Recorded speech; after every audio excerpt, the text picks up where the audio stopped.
Chapter 10. In the end, the three men of Arkham, old, white-bearded Dr. Armitage, stocky, iron-gray Professor Rice, and lean, youngish Dr. Morgan, ascended the mountain alone. After much patient instruction regarding its focus and use, they left the telescope with the frightened group that remained in the road, and as they climbed, they were watched closely by those among whom the glass was passed around. It was hard going, and Armitage had to be helped more than once. High above the toiling group, the great swath trembled as its hellish maker repassed with snail-like deliberateness. Then it was obvious that the pursuers were gaining. Curtis Whately, of the undecayed branch, was holding the telescope when the Arkham party detoured radically from the swath. He told the crowd that the men were evidently trying to get to a subordinate peak, which overlooked the swath at a point considerably ahead of where the shrubbery was now bending. This, indeed, proved to be true, and the party were seen to gain the minor elevation only a short time after the invisible blasphemy had passed it. Then Wesley Corey, who had taken the glass, cried out that Armitage was adjusting the sprayer which Rice held, and that something must be about to happen. The crowd stirred uneasily, recalling that this sprayer was expected to give the unseen horror a moment of visibility. 2 or 3 men shut their eyes, but Curtis Whately snatched back the telescope and strained his vision to the utmost. He saw that Rice, from the party's point of vantage above and behind the entity, had an excellent chance of spreading the potent powder with marvelous effect. Those without the telescope saw only an instant's flash of gray cloud, a cloud about the size of a moderately large building, near the top of the mountain. Curtis, who had held the instrument, dropped it with a piercing shriek into the ankle-deep mud of the road. He reeled, and would have crumpled to the ground had not 2 or 3 others seized and steadied him. All he could do was moan half inaudibly, "Oh, oh, great God! That!" There was a pandemonium of questioning, and only Henry Wheeler thought to rescue the fallen telescope and wipe it clean of mud. Curtis was past all coherence, and even isolated replies were almost too much for him. "Bigger than a barn, all made of squirming ropes, whole thing sort of shaped like a hen's egg, bigger than anything, with dozens of legs like hogsheads that half shut up when they step. Nothing solid about it, all like jelly, and made of separate wriggling ropes pushed close together. Great bulging eyes all over it. 10 or 20 mouths or trunks a sticking out on all along the sides. Big as stovepipes, and all a tossing and opening and shutting. All grey with kinder blue or purple rings. And God in heaven, that half face on top."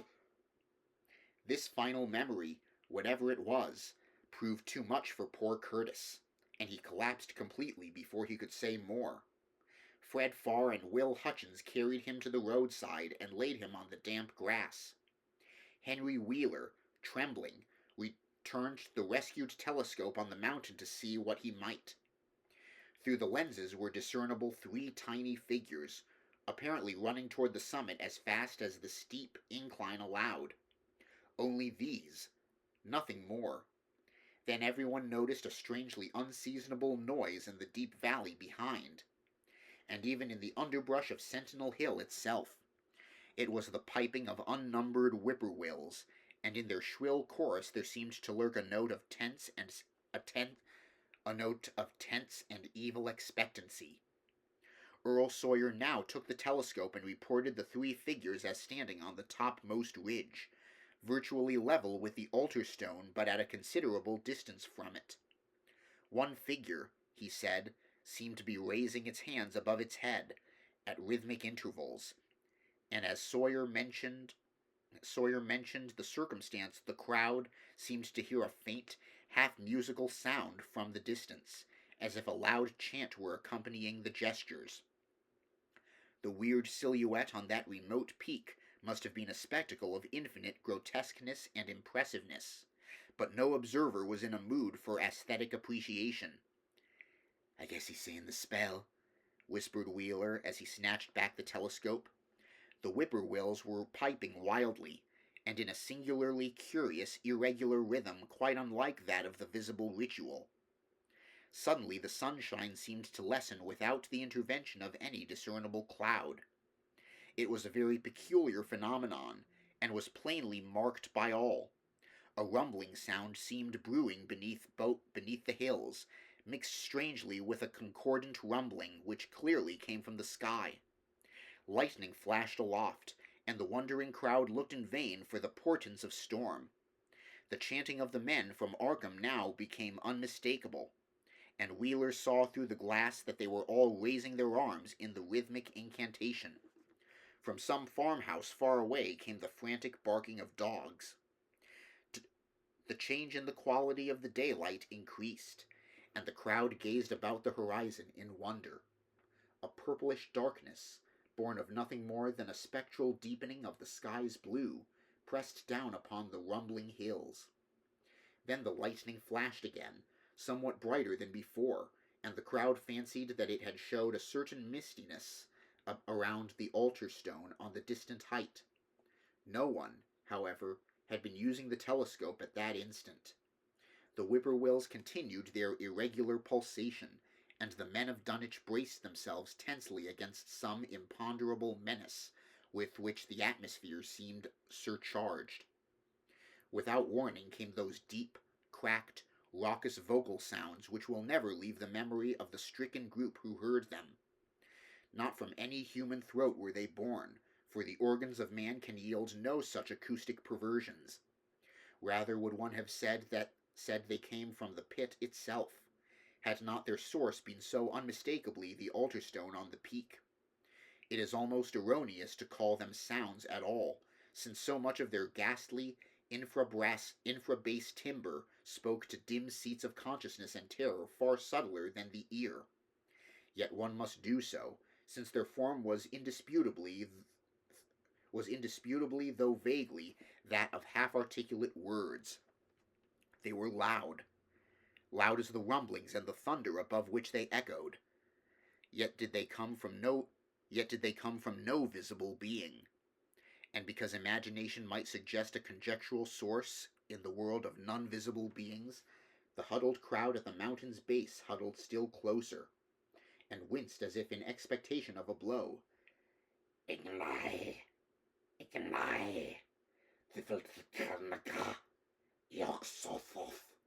rang the hideous croaking out of space.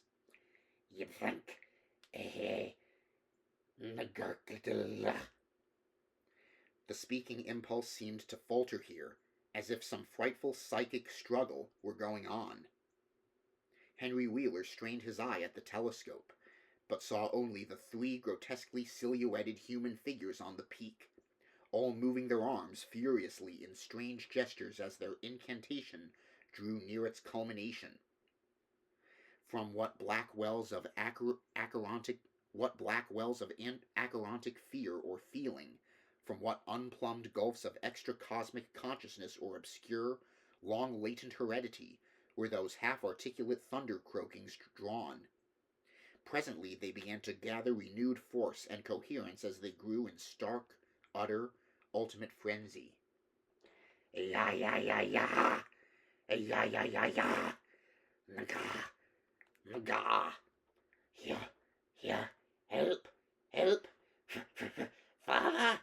Father! Yog-Sothoth! But that was all. The pallid group in the road, still reeling at the indisputably English syllables that had poured thickly and thunderously down from the frantic vacancy beside that shocking altar stone, were never to hear such syllables again. Instead, they jumped violently at the terrific report which seemed to rend the hills, the deafening, cataclysmic peal whose source, be it inner earth or sky, no hearer was ever able to place. A single lightning bolt shot from the purple zenith to the altar stone, and a great tidal wave of viewless force and indescribable stench swept down from the hill to all the countryside. Trees, grass, and underbrush were whipped into a fury, and the frightened crowd at the mountain's base, weakened by the lethal fetor that seemed about to asphyxiate them, were almost hurled off their feet. Dogs howled from the distance. Green grass and foliage wilted to a curious, sickly yellow-gray, and over field and forest were scattered the bodies of dead whippoorwills. The stench left quickly, but the vegetation never came right again.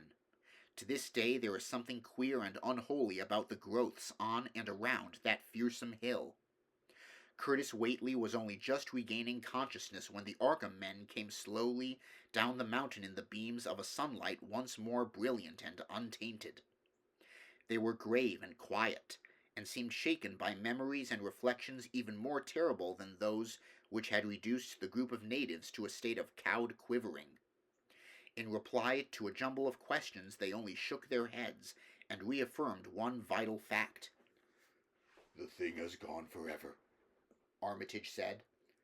"It has been split up into what it was originally made of and can never exist again.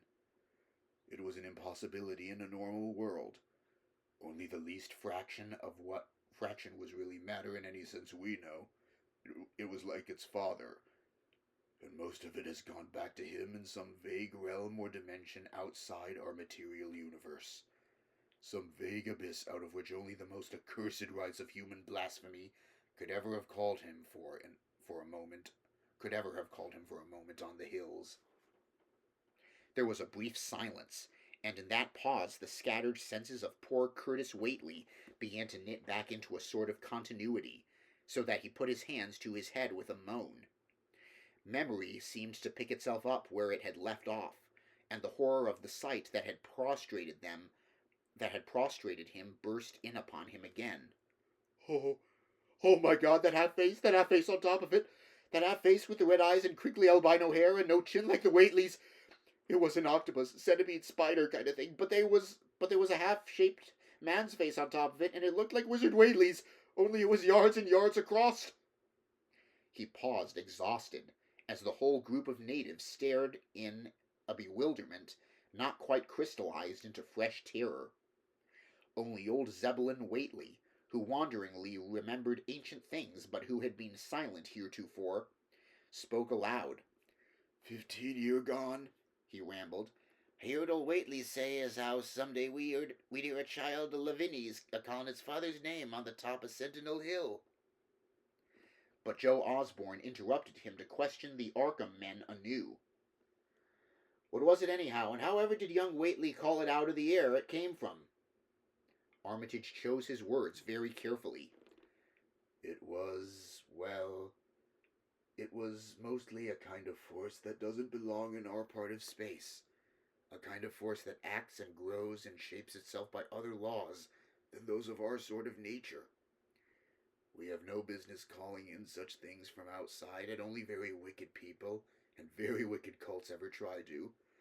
There was some of it in Wilbur Whately himself, enough to make a devil and a precocious monster of him, and to make his passing out a pretty terrible sight. I'm going to burn his accursed diary, and if you men are wise, you'll dynamite that altar stone up there, and pull down all the rings of standing stones on the other hills. Things like that brought down the beings those Whateleys were so afraid of. The beings they were going to let in tangibly to wipe out the human race and drag the earth off to some nameless place for some nameless purpose. But as to this thing we've just sent back, the Whateleys raised it for a terrible part in the doings that were to come.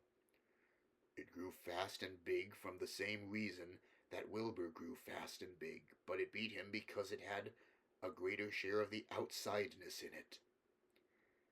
You needn't ask how Wilbur called it out of the air. He didn't call it out. It was his twin brother, but it looked more like the father than he did.